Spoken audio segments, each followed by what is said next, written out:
नमो नमः, नमस्कारः, वंदे संस्कृत मातरम। प्रारंभिक रचनानुवाद कौमुदी की आज की इस कक्षा में मैं डॉक्टर सुनीता थत्ते आपको पढ़ाने जा रही हूँ इस पुस्तक के अभ्यास 6 का क्रियात्मक वाला भाग भाग 2 अर्थात लेसन 13। इस पाठ के अंतर्गत हम आज करेंगे हमारे पाठ बिंदुओं से संबंधित अनुवाद और अन्य अभ्यास कार्य। इस पाठ में मुख्य पाठ बिंदु थे ग्रह के शब्द रूप अर्थात अकारांत नपुंसकलिंग शब्दों के रूप और लोट लकार, साथ ही कर्म कारक के अनुवाद भी हम आज के इस पाठ में करेंगे। तो अनुवाद करने के पहले आइए हम सिंहावलोकन करके अभ्यास 6 के नियमों को एक बार जल्दी जल्दी देख लेते हैं। हमने यहाँ पर शब्दकोश के अंतर्गत बहुत सारे शब्दों को पढ़ा। धन से लेकर ये कार्यम, धनम से लेकर कार्यम तक के साथ हमने नपुंसकलिंग शब्द पढ़े। इसके साथ ही ये ख खंड के अंतर्गत हमने तुद से लेकर के ये विष, प्रविष्ट होना, ये धातुएं पढ़ी। इन धातुओं को होने वाले, इन धातुओं में से कुछ धातुओं को होने वाले विशिष्ट आदेश पढ़े। साथ ही साथ हमने ग खंड के अंतर्गत ये 7 अव्यय पढ़े, अभितः, उभयतः, परितः, सर्वतः, प्रति, धिक, विना आदि। और हमने पढ़ा कि धन से कार्य तक के सारे शब्दों के रूप ग्रहवत चलेंगे क्योंकि वो सारे अकारांत नपुंसकलिंग हैं। और तुद से विष तक के रूप भू के तुल्य चलेंगे। हम अभी उनको चलाते हैं। ग्रह के रूप स्मरण करने का यहाँ पर निर्देश दिया था और हमने वहां उस वीडियो में बहुत व्यवस्थित रूप से ग्रह शब्द के रूप स्मरण भी किए थे। तो आइए हम देखते हैं कि ग्रह शब्द के रूप कैसे चलते हैं ना। ग्रह शब्द के रूप फल की तरह ही चलते हैं। वहां हमने ग्रह शब्द के रूप चला था, यहाँ फल के रूप चला रहे हैं। देखिए, हमको केवल एक ही लाइन याद करनी है अकारांत नपुंसकलिंग के लिए, फलम, फले, फलाने, क्योंकि द्वितीय की लाइन भी वैसी ही, द्वितीय की पंक्ति भी फलम, फले, फलानी ही है। और इसके बाद की जितनी भी जितने भी शब्द रूप हैं वो सारे रामवत ही चलते हैं, माने अकारांत पुल्लिंग के समान ही चलते हैं। इसलिए यदि आपने राम के रूप अच्छे से याद किए हैं तो फलम फले फलानी, फलम फले फलानी के बाद फलेन फलाभ्याम फलैः फलाय फलाभ्याम फलेभ्यः फलात् फलाभ्याम फलेभ्यः फलस्य फलयोः फलानां फले फलयोः फलेषु हे फल, यहाँ तक तो राम की तरह चलेंगे। बस ये द्विवचन, संबोधन और बहुवचन में फले फलानी। इस तरह से आपको फल शब्द के रूप याद करने थे और आशा है कि आपने याद कर लिए होंगे। इसके बाद हमने यहाँ जाना कि तुद आदि के रूप भू भू के समान ही चलते हैं और लट लोट लंग विधिलिंग में इन दो धातुओं को कुछ अलग आदेश हो जाते हैं। इश को इच्छ और प्रच्छ को पृच्छ, और बाकी सारे रूप उसी प्रकार चलते हैं। हमने इस पाठ में मुख्य रूप से लोट लकार का नियम जाना। लोट लकार जो आज्ञा के अर्थ में प्रयुक्त होता है उसके हमने रूप चलाए। भवतु भवताम भवन्तु, भव भवतम भवत, भवानी भवाव भवाम, और उसी के संक्षिप्त रूप यहाँ पर हमने पढ़े अतु अताम अंतु, अ अतम अत, और आनी आव आम। अब संक्षिप्त रूप लगाकर ही कह रहे हैं गम पठ आदि तुद आदि के रूप बनाए। साथ ही हमारे पास एक अंत में प्रश्न आया है लोट लकार के रूप बनाने का। तो ये लोट लकार इस पाठ में आया हुआ एक नया बिंदु है, इसलिए हम इस पर ज्यादा काम करना चाहते हैं। तो अनुवाद करने के पहले आइए हम वो वाला प्रश्न पहले हल करते हैं। तो देखिए, इस चौथे प्रश्न को हम पहले हल कर रहे हैं। यहाँ कह रहे हैं कि लोट के पूरे रूप लिखो। भू, पठ, लिख, गम, स्था, पा, दृश्य, वत, इश और पृच्छ। तो हम इन धातु रूपों को यदि पहले बना लेंगे तो आगे अनुवाद करने में हमको आसानी हो जाएगी। उस दृष्टि से आइए हम पहले ये वाला प्रश्न हल करते हैं और फिर आगे बढ़ते हैं। और हाँ, लंग लकार के रूप याद करने के बाद बिना रटे लंग लकार के रूपों में आंशिक परिवर्तन करके कैसे लोट लकार के रूप बनाए जा सकते सकते हैं उसकी ट्रिक पर आधारित मैंने एक लोट लकार का वीडियो बनाया हुआ है, यहाँ आई बटन पर लगा रही हूँ। आप यदि उस वीडियो को देखकर उसके हिसाब से लोट लकार के रूप याद करेंगे तो आपको बड़ी सरलता से बहुत जल्दी बिना रटे ट्रिक्स के माध्यम से वो धातु रूप याद हो जाएंगे। तो देखिए हमने भी पढ़ा अतु अताम अंतु, अ अतम अत, आने आव आम, इस तरह से लोट लकार के रूप चलते हैं और जो धातुएं उन्होंने चलाने के लिए कही है, आइए मेरे साथ आप लोग भी बोलिए और जल्दी जल्दी ये सारे धातु रूप हम बनाते हैं। तो भू धातु में बनेगा भवतु भवताम भवन्तु, भव भवतम भवत, भवानि भवाव भवाम, भवतु भवताम भवन्तु, भव भवतम भवत, भवानि भवाव भवाम। पठतु पठताम पठन्तु, पठ पठतम पठत, पठानि पठाव पठाम। गच्छतु गच्छताम गच्छन्तु, गच्छ गच्छतम गच्छत, गच्छानि गच्छाव गच्छाम, ये गम धातु के रूप।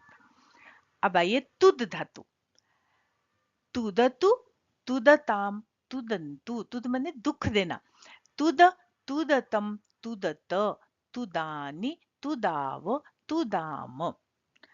अगली धातु वहां लिखी थी इश धातु, जिसको इच्छ आदेश हो जाता है, उसके रूप देखिए इच्छतु इच्छताम इच्छन्तु, मेरे साथ बोलिए भी आप लोग, इच्छ इच्छतम इच्छत, इच्छानि इच्छाव इच्छाम। फिर लिख, लिखतु लिखताम लिखन्तु, लिख लिखतम लिखत, लिखानि लिखाव लिखाम।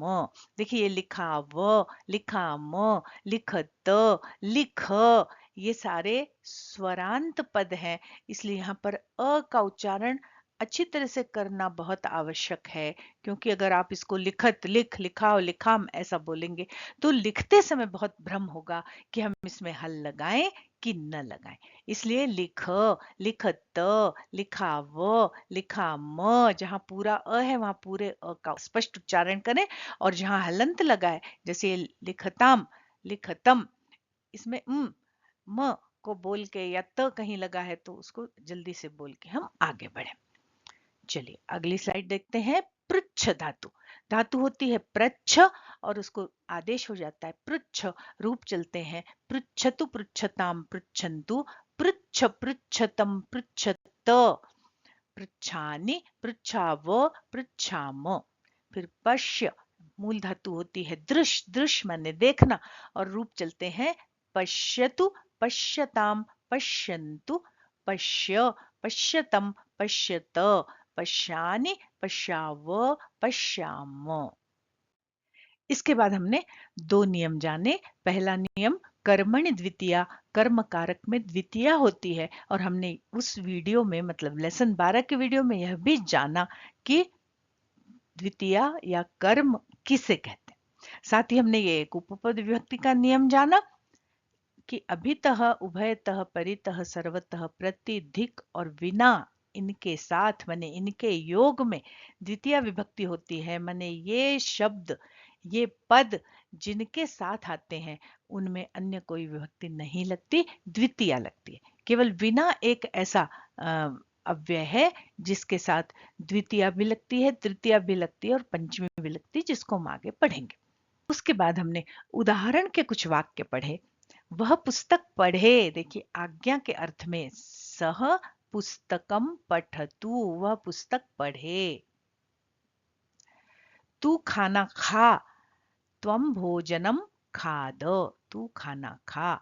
मैं गांव जाऊं, अहम ग्रामम गच्छानि, यहाँ पर मिसप्रिंट था, मैंने सही कर दिया। मैं गांव जाऊं, अहम ग्रामम गच्छानि। ये तो हो गई लोट लकार की बात। अब ये जो उपपद विभक्तियां बताई थी कि अभितः उभयतः परितः सर्वतः के योग में या हाधिक प्रति के योग में विना के योग में द्वितीय लगती, उसके कुछ उदाहरण दिए कि गांव के दोनों ओर जल है तो ग्रामम अभितः जलमस्ति या ग्रामम उभयतः जलमस्ति। विद्यालय के चारों ओर फूल हैं तो विद्यालयम परितः या विद्यालयम सर्वतः। पुष्पाणि सन्ति, सह विद्यालयम प्रति गच्छतु। अभी देखिए प्रति के योग में भी द्वितीय विभक्ति, वह विद्यालय की ओर जाए, सह विद्यालयम प्रति गच्छतु। वह पूछे, सह पृच्छतु। त्वम लिख, तुम लिखो। अहम पुष्पम धनम च इच्छानि, यहाँ पर भी इच्छा में लिखा है, इच्छा नहीं कर लें क्योंकि ये लोट लकार का पाठ है। अहम पुष्पम धनम च इच्छानि, मैं पुष्प और धन चाहूं। सत्यम वद, सत्य बोलो।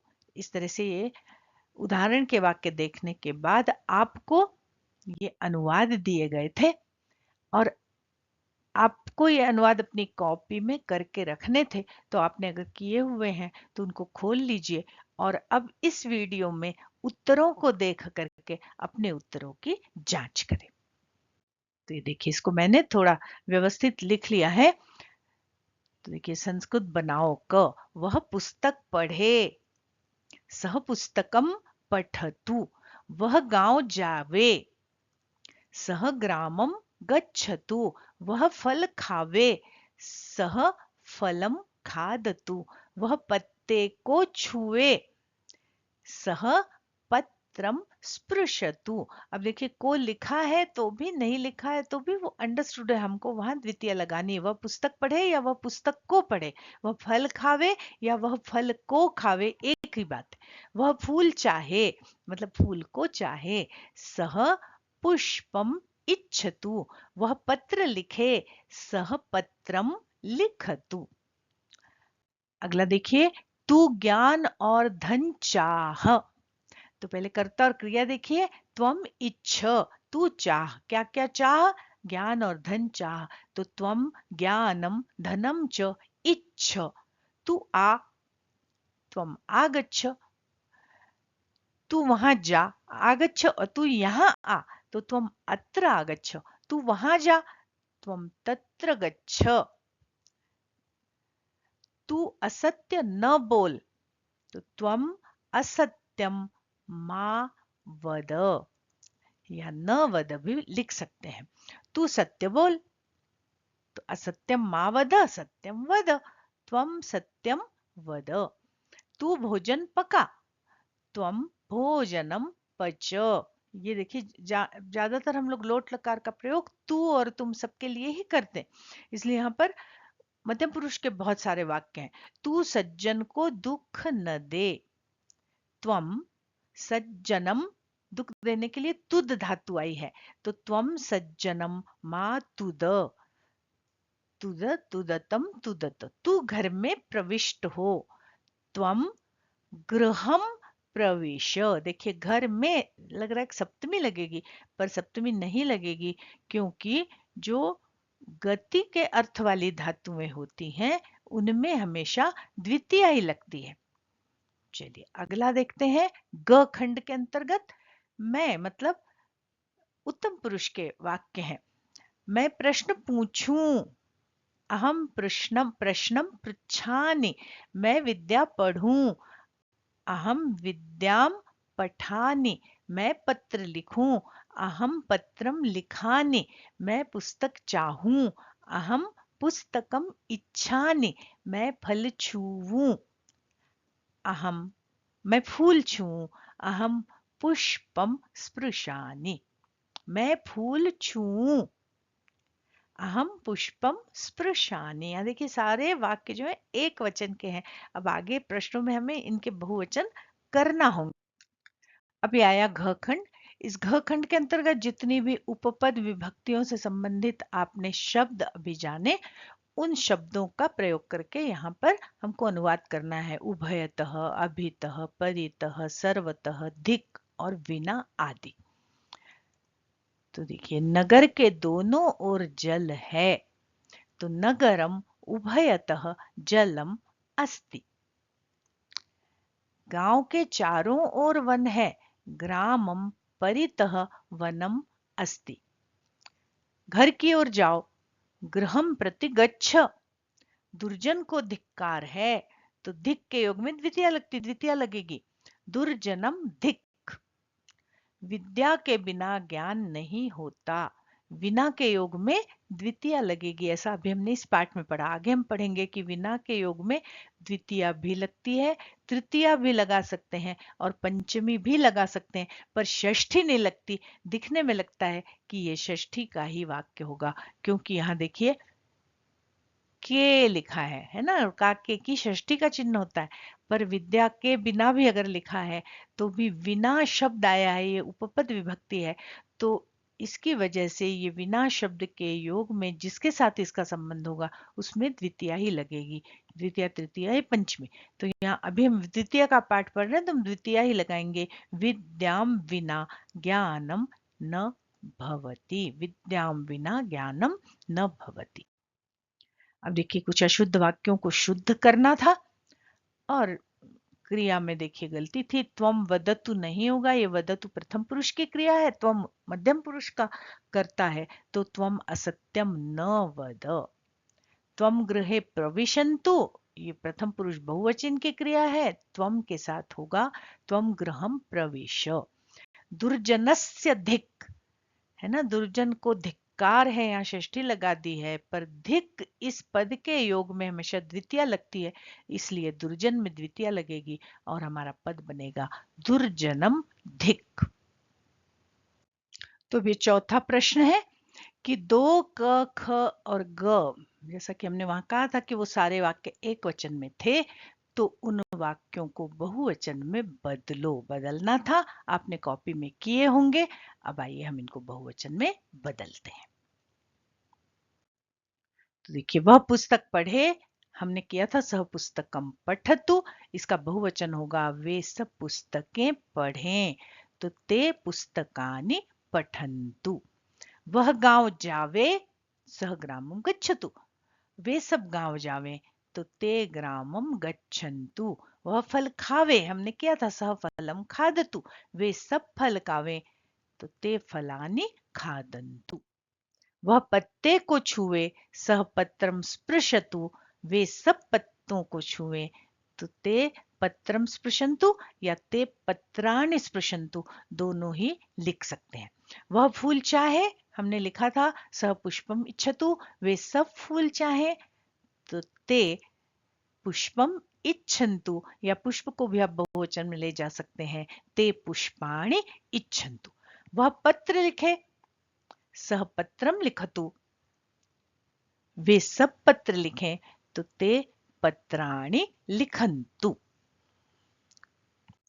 अगला देखिए, तू ज्ञान और धन चाह, तो ये प्रयोग हमने किया था, ये अनुवाद किया था वहां कि त्वम ज्ञानम धनम च इच्छ, तो तुम सब, तो यूयम ज्ञानम धनम च इच्छत। अभी सारे युष्मत शब्द के मतलब मध्यम पुरुष के वाक्य हैं। त्वम अत्र आगच्छ, तू यहाँ आ, तुम सब यहाँ आओ। यूयम अत्र आगच्छत, तू वहां जा। त्वम तत्र गच्छ, तो यूयम तत्र गच्छत, गच्छ गच्छतम गच्छत। तू असत्य न बोल, त्वम असत्यम मा वद, तुम सब असत्य मत बोलो, तो यूयम असत्यम मा वदत। अब अगला देखिए, तू सत्य बोल, त्वम सत्यम वद, तुम सब सत्य बोलो, तो यूयम सत्यम वदत। तू भोजनम पका, त्वम भोजनम पच, तुम सब भोजन पकाओ, यूयम भोजनम पचत। तू सज्जन को दुख न दे, त्वम सज्जनम मातुद, तुम सब सज्जनों को दुख मत दो, तो यूयम सज्जनम मातुदत, या फिर सज्जनम की जगह हम सज्जनान, सज्जन का भी बहुवचन कर सकते हैं, यूयम सज्जनान मातुदत, ऐसा प्रयोग भी कर सकते हैं। तू घर में प्रविष्ट हो, त्वम गृहम प्रविश, यूयम गृहम प्रविशत। अब अगला जो है वो अस्मत् शब्द के ग खंड, मैं प्रश्न पूछूं, अहम प्रश्नम पृच्छामि, हम सब प्रश्न पूछे, वयम प्रश्नानि पृच्छामः। अहम विद्याम पठामि, वयम विद्याम पठामः, हम सब विद्या पढ़ें। मैं पत्र लिखूं, हम पत्रम लिखानि। वयम पत्राणि लिखामः, हम सब पत्र लिखें। मैं पुस्तक चाहूं, अहम पुस्तकम इच्छानि। वयम पुस्तकानि इच्छामः। मैं फूल छूऊं, मैं अहम पुष्पम स्पृशानि। हम सब फूल छुएं। वयम पुष्पाणि स्पृशामः। तो इस तरह से ये पूरे अनुवाद हमारे हो चुके हैं। और अब हम अगला प्रश्न देखते हैं। यहाँ लिखा है गृह, फल, ज्ञान, पुस्तक, पुष्प, धन और वन, इनके पूरे रूप लिखो। अब इतने सारे रूप यहाँ पर लिखना संभव नहीं है, इसलिए मैंने अकारांत नपुंसकलिंग शब्द रूपों को याद करने की ट्रिक्स का एक अलग वीडियो बना दिया है। तो आई बटन पर जाकर आप उस वीडियो को देख लें और ये गृह, पुष्प, चक्र, मित्र, फल इत्यादि के रूप याद करें। सारे शब्द रूप राम के समान ही चलेंगे, केवल प्रथमा, द्वितीय और संबोधन में थोड़ा सा अलग रूप होगा, पर वो सब जगह एक जैसा ही है। इसलिए आपको केवल एक लाइन याद करनी है, फलम फले फलानी, और उसके अनुसार इन सारे शब्द रूपों को आपको लिखना है। अगला प्रश्न देखिए, भू, पठ, लिख, गम, स्था, पा, दृश, इश, प्रच्छ आदि शब्दों को, मतलब इन सारी धातुओं के रूप लिखने थे लोट लकार में। और ये वाला प्रश्न हम पहले ही हल कर चुके हैं, पर आइए चलते चलते हम एक दो धातुओं को और चला लेते हैं। तो चलिए मेरे साथ बोलिए, वर्षतु, वर्षताम, वर्षन्तु, वर्षतु, वर्षताम, वर्षन्तु, वर्ष, वर्षतम, वर्षत, वर्षाणि, वर्षाव, वर्षाम। या फिर पा धातु पिब आदेश हो जाता है, वो उसकी वृष धातु थी। वृष, वर्षति, वर्षता ऐसे रूप चलते हैं। तो पिबतु माने पीना, पिबतु पिए, वह पिए, पिबतु पिबताम, पिबंतु, पिब, पिबतम, पिबत, पिबानि, पिबाव, पिबाम।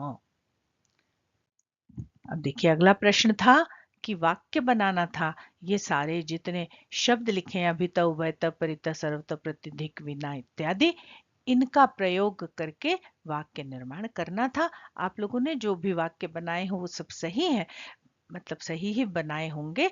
नहीं बनाए होंगे तो नियमों के अनुसार उनमें सुधार कीजिए। यहाँ पर उदाहरण के लिए मैंने कुछ वाक्य बनाए हैं, उनको आप पढ़िए और समझिए। अभितः, दोनों ओर, तो विद्यालयम अभितः भवनानि सन्ति, विद्यालय के दोनों ओर भवन हैं। या उभयतः माने भी दोनों ओर, तो ग्रामम उभयतः, गांव के दोनों ओर जलम अस्ति, जल है। परितः, नगरम परितः मार्गाः सन्ति, नगर के चारों ओर मार्ग है माने रास्ते हैं। और सर्वतः उद्यानम, सर्वतः वृक्षाः सन्ति, उद्यान के चारों ओर वृक्ष हैं। अब देखिए यहाँ पर ये अभितः, उभयतः, परितः और सर्वतः, ये चार जो पद आए, इन पदों के कारण ये जिनके साथ में ये पद आए हैं, विद्यालय के चारों, ग्राम के दोनों, नगर के चारों, उद्यान के चारों, उनमें क्रमशः द्वितीया लगी है। विद्यालयम अभितः, ग्रामम उभयतः, नगरम परितः, उद्यानम सर्वतः। तो ये बात ध्यान में रखकर हमको अपने अनुवाद करने चाहिए। चलिए अगले और प्रश्न देखते हैं हम। प्रति, प्रति के योग में भी द्वितीया होती है। रामः गृहं प्रति गच्छति। दिक्, दिक् दुर्जनम, दुर्जन को धिक्कार है। विना, जलेन विना जीवनम नास्ति, या जलम विना जीवनम नास्ति, या जलात बिना जीवनम नास्ति। यहीं पर बता रही हूं कि विना के योग में तीन विभक्तियां हम लगा सकते हैं, तीनों सही होंगी। पठतु, पठतु मतलब प्रथम पुरुष एक वचन की क्रिया है तो यहाँ पर रामः पठतु ऐसा भी हो सकता है, पर पिछले पाठ में हमने भवच शब्द के साथ प्रथम पुरुष पढ़ा था, इसलिए यहाँ पर मैंने प्रयोग किया है भवान पुस्तकम पठतु, भवती पुस्तकम पठतु या रामः संस्कृतम पठतु, पुस्तकम पठतु, कुछ भी लिख सकते हैं। पठ माने तू पठ, त्वम संस्कृतम पठ, वद माने तुम बोलो, तू बोल, सदा सत्यम वद, तिष्ठ त्वम अत्र तिष्ठ, तुम यहाँ बैठो। अब इच्छानि ये मेरे लिए मेरी आज्ञा है, मैं चाहूं, मैं लिखूं, मैं पूछूं। अहम ज्ञानम इच्छानि मैं ज्ञान चाहूं। अहम पत्रम लिखानि या काव्यम लिखानि मैं काव्य लिखूं। अहम प्रश्नम पृच्छानि मैं प्रश्न पूछूं। अब ये अगला प्रश्न है, रिक्त स्थान भरना था। ये कुछ वाक्य दिए हैं 5-6 और यहाँ आपको उन रिक्त स्थानों में एक एक आपको कर्म वहां पर लिखना था, द्वितीय विभक्ति लगाकर एक शब्द लिखना था। तो देखिए, अभितः जलम तो ग्रामम अभितः जलम, उभयतः वनम तो नगरम उभयतः वनम, नगर के दोनों ओर वन है। परितः पुष्पाणि सन्ति डैश, परितः पुष्पाणि सन्ति चारों ओर पुष्प हैं, तो उद्यानम परितः पुष्पाणि सन्ति, उद्यान के चारों ओर पुष्प हैं। धिक माने किसी को धिक्कार है। अब यहाँ हम किसी भी एक संज्ञा का नाम लिख सकते हैं।